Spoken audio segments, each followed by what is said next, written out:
साद रिजवी नाम का एक पाकिस्तानी क्लरिक है, एक रिलीजियस लीडर कह लीजिए। और आपने वो जब फ्रांस ने वो कार्टून कैरेक्टर्स बनाए थे प्रॉफिट मोहम्मद के, तब पूरे लाहौर पे आग लगा दी थी, बसें तोड़ दी थी, जला दी थी, और बहुत प्रॉब्लम करी थी पाकिस्तान के अंदर। ये साद रिजवी जो है वो तहरीक लब्बैक जो है, लब्बैक या रसूल अल्लाह जिनका नारा है, ये लोग एक बहुत बड़ी रिलीजियस जमात है, एक बहुत बड़ी, जिसको कहते हैं धार्मिक जमात है, एक गिरोह है बहुत बड़ा। और ये गिरोह ही है जैसे डाकुओं का गिरोह होता है। ये पूरे मुल्क को जब मन चाहे ब्लैकमेल कर लेते हैं, जब मन चाहे और इनको बनाया भी पाकिस्तानी फौज ने। पाकिस्तानी फौज ने क्यों बनाया कि अगर कोई डेमोक्रेटिकली इलेक्टेड लीडर जैसे नवाज शरीफ वगैरह कोई अपनी औकात से आगे बढ़े ना, तो लबैक वालों को इनके पीछे छोड़ दो। क्योंकि कुरान शरीफ के खिलाफ कुछ बोला है किसी ने, कोई धर्म की बात में लपेटे में लेके। ये जो साद रिजवी है, ये खादिम हुसैन रिजवी का बेटा है। इसका बाप भी ऐसी था, इसका बाप भी ऐसी था, जुनूनी एकदम, बिल्कुल पागल किस्म का आदमी ना, कि ये कर दो वो कर दो और इसको मार दो, इसको आग लगा दो। अब इसने साद रिजवी ने क्या कहा है, ये जरा आप देखिए, ऑडियो है और ये साद रिजवी की फोटो, जरा देखिए, फिर मैं आपको एक्सप्लेन करता हूं। तुम दुनिया में सदर को लेके, वजीर आजम को लेके, अपनी तमाम काबीना को लेके जहाज भर के पाकिस्तान की इकोनॉमी बचाने के लिए चीफ ऑफ आर्मी स्टाफ को भी आगे लगाकर दुनिया में जाकर हर एक के दरवाजे पर भीख मांग रहे हो। कोई तुम्हें देता है, कोई तुम्हें नहीं देता, कोई अपनी शराइत मनवाता है। क्यों जा रहे हो? कहा जी मुल्क की इकोनॉमी खतरे में है, हम मुल्क की मैशत बचाने के लिए जा रहे हैं। मैंने कहा इधर आओ। तुम कहते हो पाकिस्तान की रोडों में निकलने से कुछ नहीं होता, एक बार बाहर निकलो, कुरान को दाएं हाथ में उठाओ और एटम बम वाले बक्से को बाएं हाथ में उठाओ और पूरी काबीना भर के स्वीडन ले जाओ और जाकर कहो कि हम कुरान के तहफ्फुज़ के लिए आए हैं। सारी कायनात की नेमतें अगर तुम्हारे पांव में ना आ गई तो हमारा नाम बदल के रख देना।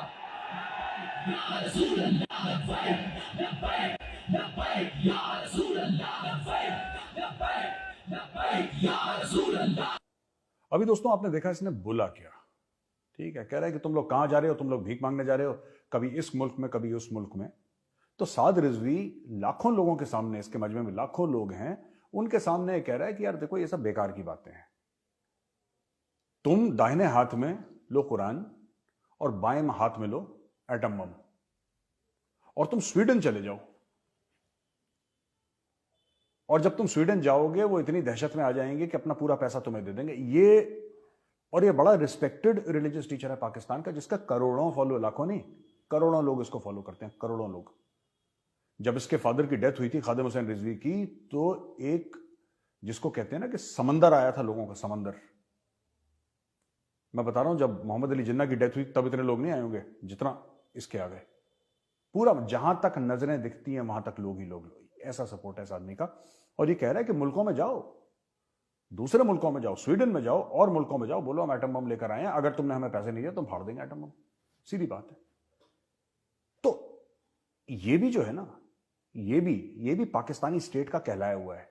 जो भी आदमी ये सोचे कि नहीं ये तो ऐसी पागल जुनूनी इसने कह दिया, नहीं नहीं नहीं, ये पाकिस्तानी आर्मी के कंट्रोल में है और पाकिस्तानी आर्मी ने इसको बोला है, इसको बोला है। मैं बता रहा हूं उसके दो कारण है। पहली चीज, कुछ ऐसे लोग हैं पाकिस्तान के अंदर जो नहीं चाहते कि आईएमएफ का लोन आगे बढ़े, आईएमएफ की कार्रवाई आगे बढ़े। कुछ बड़े पावरफुल हल्के हैं पाकिस्तान में, क्योंकि आईएमएफ कह रहा है कि जितने भी तुम्हारे टॉप ब्यूरोक्रेट्स हैं, टॉप मिलिट्री ऑफिसर्स हैं, सबके जरा चिट्ठा कच्चा तो लाओ, कागज तो लाओ सामने, इनके एसेट्स कितने हैं ये तो लाओ, जरा दिखाओ मैं।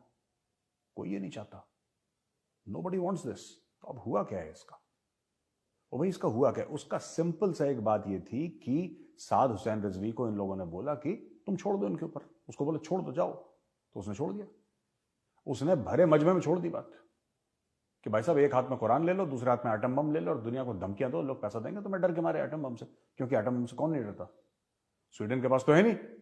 सिंगापुर चले जाओ, दुबई चले जाओ, कहीं भी चले जाओ, दुनिया का कोई भी अमीर तरीन मुल्क है, उनको डराओ कि हम बम फाड़ देंगे, पैसा दे दो।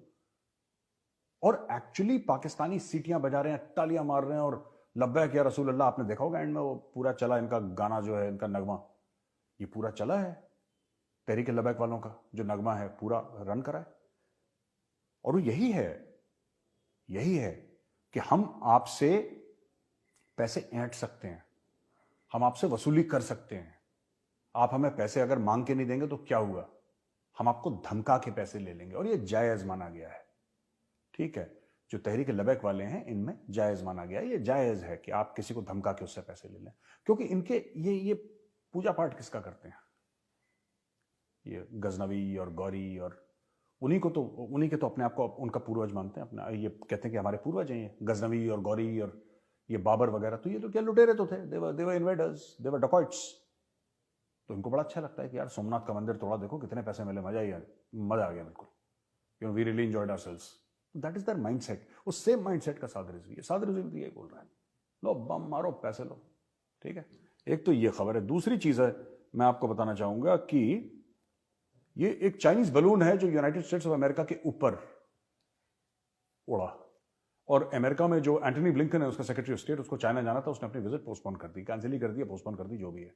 ये जो बलून है ये एक नॉर्मल बस जैसे होती है ना, आपने देखिए डीटीसी की बस है, कोई भी बस, उससे 3 गुना बड़ा है, और ये 2-4 दिन से ये अमेरिका के ऊपर उड़ रहा। अब ये अमेरिका के बीचों बीच पहुंच गया बलून। ये बलून चाइनीज है। इससे चाइनीज ने बोला कि हम गलती से चला गया। अब गलती से चाइना से बलून यहां पे कैसे आ सकता है, आई एम नॉट अवेयर। ठीक है, लेकिन अमेरिका पहुंच गया। वो क्या फोटोग्राफ कर रहा होगा, क्या कुछ और डेटा हासिल कर रहा होगा, आई डोंट नो, जो सैटेलाइट नहीं ले सकती, क्योंकि सैटेलाइट से सभी दिखता है। अब वो क्या उसके अंदर इक्विपमेंट है, और अमेरिकन उसको मार के इसलिए नहीं गिरा रहे क्योंकि कह रहे हैं यार नीचे लोग रहते हैं, को मनमुरा जाएगा, फिर दिक्कत हो जाएगी।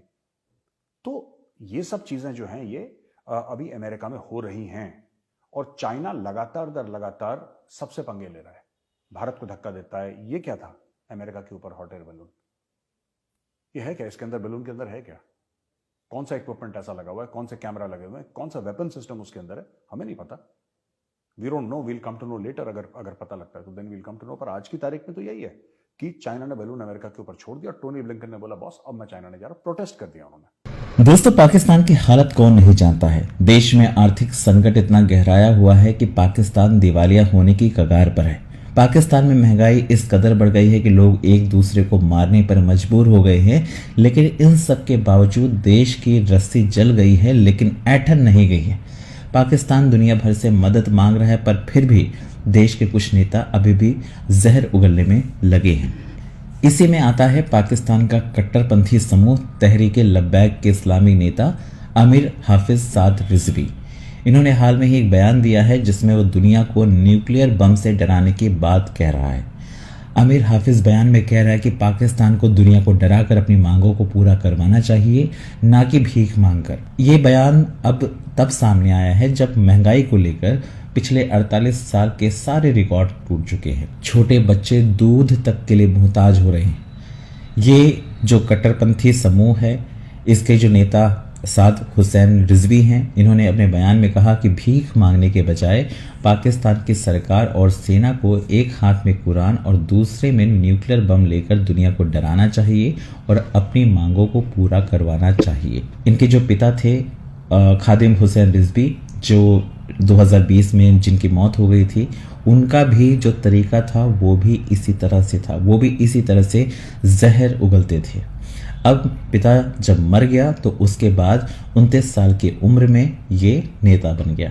अब इसके भाषण भी आप जिस तरह से सुन रहे होंगे वो भी एक जहर उगलने वाले जैसे ही है। मतलब आप भीख मांगने के लिए कटोरा लेकर जब हाथ में घूम रहे हैं तो उसके बदले अब आप बम लेकर घूमेंगे और धमकी देंगे कि अगर आपने भीख नहीं दी तो हम इस बम से उड़ा देंगे। वाह पाकिस्तान वाह। आप लोगों का क्या कहना है कमेंट करके बताएं। चैनल पर अगर नए हैं तो चैनल को सब्सक्राइब जरूर करें।